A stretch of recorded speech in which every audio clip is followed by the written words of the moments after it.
मोदी जी के और भारतीय जनता पार्टी का जो धंधा चलता है, उस धंधे से सतर्क रहने की जरूरत है। चाय बेचने वाला बन जाते हैं, कभी अति पिछड़ा बन जाते हैं। ये पार्टी ही वही कंफ्यूज का पार्टी काम में कुछ भारतीय जनता पार्टी समाज में धार्मिक उन्माद कैसे फैले उसमें व्यस्त रहती और धार्मिक उन्माद को फैला के भावना को भड़का के वोट लेना चाहिए। ये भारतीय जनता पार्टी का एजेंडा है। 10 से 15 लाख पहुंचाएंगे, काला धन लाएंगे। आया तो एक छिदान नहीं, यहाँ से हजारों करोड़ काला धन लेके आपके नाक के नीचे से चला गया। नमस्कार, आप देख रहे हैं एक न्यूज़ 24 और मैं हूं आपके साथ श्वेता मिश्रा। जेडीयू के राष्ट्रीय अध्यक्ष ललन सिंह ने एक बार फिर से बीजेपी पर पलटवार किया है। दरअसल उनका साफ तौर पर कहना है कि बीजेपी वालों ने धार्मिक उन्माद फैलाने के अलावा और किया क्या है। बाकी इस पूरे मामले पर ललन सिंह का क्या कुछ कहना है, आप उनकी बातों को सुनिए। भारतीय जनता पार्टी सब काम का विरोधी रहा। भारतीय जनता पार्टी का एक ही एजेंडा, भारतीय जनता पार्टी समाज में धार्मिक उन्माद कैसे फैले उसमें व्यस्त रहती और धार्मिक उन्माद को फैला के भावना को भड़का के वोट लेना चाहिए। ये भारतीय जनता पार्टी का एजेंडा है। उनको कोई मतलब नहीं है, उनको कोई मतलब नहीं है गरीबी हटाने से, उनको कोई मतलब नहीं है गरीबों के कल्याण से, उनको कोई मतलब नहीं है लोगों के हित से। उनको मतलब है सिर्फ दुनियाबाजी से और धार्मिक उन्माद से। क्या क्या लग रहा है आपके देश में?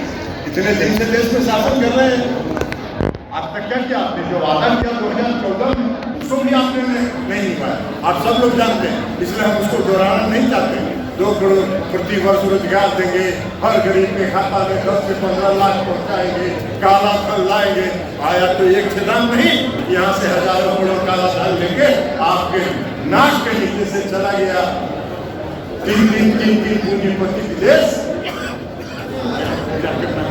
तो आपको तो कुछ करना है नहीं, लेकिन इसके साथ साथ उनको लगता कि आरक्षण की व्यवस्था अगर रहेगी समाज में, अगर समाज में आरक्षण की व्यवस्था रहेगी तो उनका तो कोई सुनेगा नहीं। तो इसलिए वो आरक्षण आरक्षण के विरोधी है। आप सबों को मालूम है 2015 में आरएसएस के मोहन भागवत ने कहा कि आरक्षण व्यवस्था पर पुनर्विचार होना चाहिए।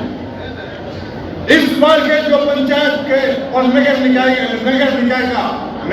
का जो चुनाव हो रहा था, पंचायत के चुनाव के बाद नगर निकाय के चुनाव में भी उन लोगों ने षड्यंत्र करके हाई कोर्ट से जो आरक्षण व्यवस्था थी नगर निकाय के चुनाव में उसको रुकवाने का काम नीतीश कुमार जी के संकल्प, इसलिए कि नीतीश कुमार जी का काम के प्रति उनका लगाव रहता है, उनके काम के प्रति उनका समर्पण है।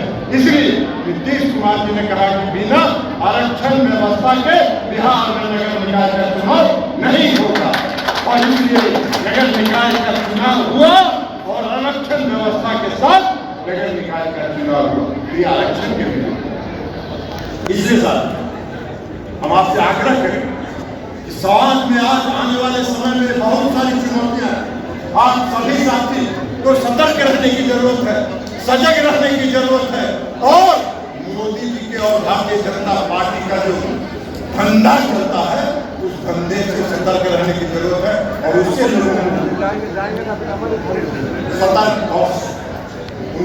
लोगों को शिक्षित करने की जरूरत है। ये पार्टी जो है मोदी जी बहुत बड़े कलाकार है, उनका भारतीय जनता पार्टी तो है ही।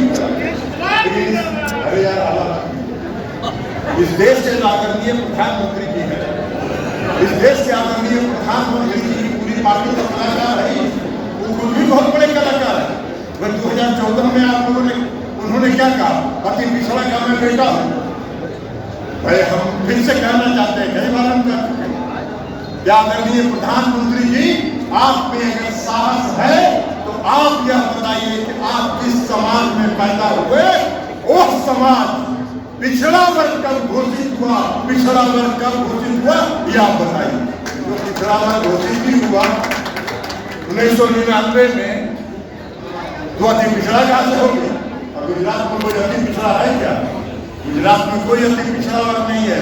बिहार ही एक ऐसा प्रदेश है जहाँ अति पिछड़ा वर्ग को आदरणीय स्वर्गीय कर्पूरी ठाकुर जी ने अति पिछड़ा वर्ग करके उसको सम्मानित करने का काम किया और उसको पिछड़े वर्ग से अति पिछड़े वर्ग को अलग करने का काम। तो आदरणीय कर्पूरी ठाकुर जी ने ये काम किया है।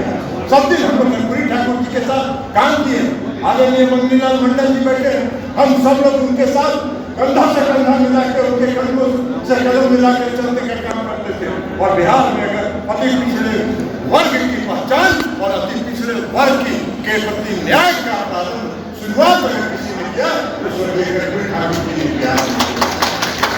मोदी जी भी बन जाते हैं और लोग भी उस धर्म में निकल जाते हैं। अब बताइए 2014 में मोदी जी ने कहा कि हम चाय बेचते, कौन स्टेशन पर चाय बेचते थे आज तक उन्होंने नहीं बताया।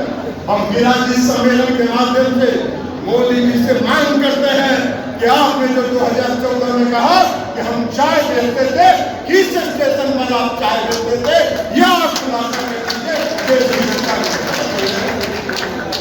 चाय बेचने वाला बन जाते हैं, कभी अति पिछड़ा बन जाते हैं। ये पार्टी ही हुई कंफ्यूज का पार्टी, गांव में कुछ प्रचार करता है, इधर से उधर भ्रम फैलाता है। आज देश का जितना मीडिया हाउस है, यहाँ जो साथी हैं उनको नहीं कर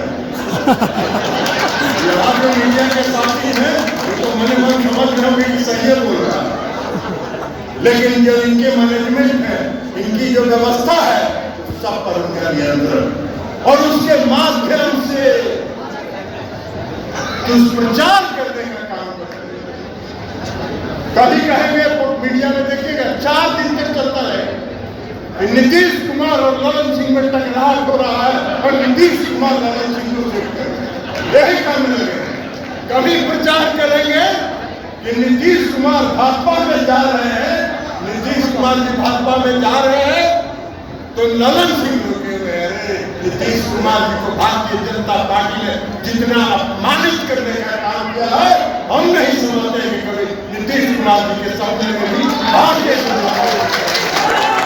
जैसा कि आप लोगों ने सुना कि जेडीयू के राष्ट्रीय अध्यक्ष ललन सिंह का साफ तौर पर यह भी कहना है कि देश के प्रधानमंत्री नरेंद्र मोदी बोलते हैं कि मैं चाय बेचता था, तो आखिर में वो चाय कहाँ बेचते थे, किस स्टेशन पर नरेंद्र मोदी चाय बेचते थे। इतना ही नहीं, उन्होंने ये भी कहा कि कभी वो चाय बेचने वाले बन जाते हैं तो कभी अति पिछड़ा का बेटा बन जाते हैं। बाकी इस खबर में बस इतना ही। ऐसे ही तमाम खबरों के लिए बने रहे हमारे साथ और देखते रहे एक न्यूज़ 24। अगर आप ये वीडियो हमारे फेसबुक पेज पर देख रहे हैं तो हमारे पेज को फॉलो करें, और अगर यही वीडियो हमारे यूट्यूब चैनल पर देख रहे हैं तो हमारे चैनल को सब्सक्राइब करें। धन्यवाद।